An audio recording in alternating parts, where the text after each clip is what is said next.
임대사업자에 대한 그 부활 뭐 논의가 예. 되고 있는데 이런 것도 저는 뭐 개인적으로 임대사업자를 뭐 좀 찬성하는 입장이긴 하거든요. 네. 특히나 뭐 아파트는 좀 덜해요. 왜냐하면 그분들 뭐 자산 증식이나 어느 정도 해온 사람들이니까. 예. 근데 뭐 서민들이 갈 수 있는 나중에 이런 공급 물량들이 그 아파트 수요들이 그 자본을 가지고 서민주택 쪽으로 왔는데 전세 공급 물량이 없으면 받아줄 그런 사람들이 없거든요. 그런 네. 공급의 주체들이 가질 수 있는 인센티브라든지 또는 뭐 집주인들한테 뭐 인센티브가 없는 상황에서 뭐하러 저거 하겠어요. 그렇죠. 지금 소위 몇 년 전에 그 월세 대학가 있는 데서 원룸 운영하시는 분이 종부세 보고 그냥 깜짝 놀래가지고 뭐 그런 사람도 이제 그런 공급을 하겠나요, 그죠? 그렇죠. 이게 주택임대사업자 제도는 저도 부활이 맞다고 봅니다. 네. 이게 이제 굉장히 좀 여러 가지 시각으로 보세요. 그러니까 일단은 주임사 제도가 뭐 폐지가 되거나 내지는 상당 부분 강화가 됐던 부분은 이로 인한 어떤 그 세제 혜택을 너무 많이 받는다라는 측면으로 보는 건데 조금 더 넓고 조금 더 거시적으로 이제 보자 그러면은 주택임대사업자 제도를 통해서 5%에 대한 어떤 그 징액 제한이 걸려 있지 않습니까? 네. 길게는 8년까지도. 네.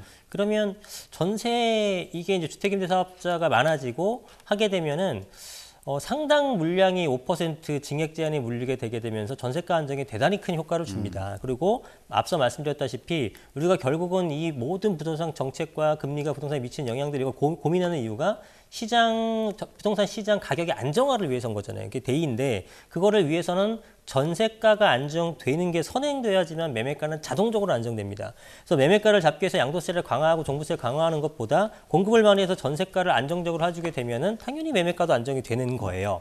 이 과정을 거쳐야 되는 건데 이 과정 속에서 누군가 혜택을 보니까 자꾸 태클을 걸면서 이걸 못하게 하거든요. 그래서 저는 이게 안타까운 거죠. 그래서 그런 어떤 뭐 부작용, 어떤 그 투기 세력들이 그러니까 어떤 시각에서 봤을 때는 다주택자들이 세제 혜택을 본다라는 부작용이 있습니다만 그거보다 더 큰 어떤 명제, 대의를 위해서는 시장 안정화라는 이런 전세 가격의 안정이 필수적인 거고 이 필수적인데 큰 역할을 하는 것이 주택 임대 사업자들이기 때문에 이들에 대한 혜택과 이들에 대한 인센티브 제도는 좀 부활돼서 이 제도가 좀 원활하게 안착된다면 아주 길게 보게 되면 그때 우리가 정책을 잘 썼구나라는 어떤 의견 또 이런 평가를 받게 될 겁니다. 네.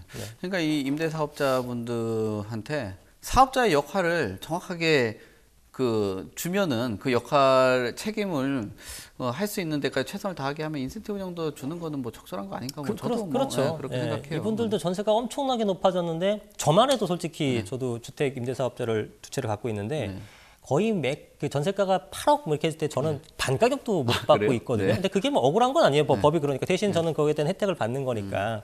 그러니까 그래서 당연히 뭔가 그 사회에 기여를 했고 거기에 기여에 따른 어떤 저도 피드백을 받은 거기 때문에 뭐 서로 윈윈이 될 수 있고 좋은 제도 같거든요.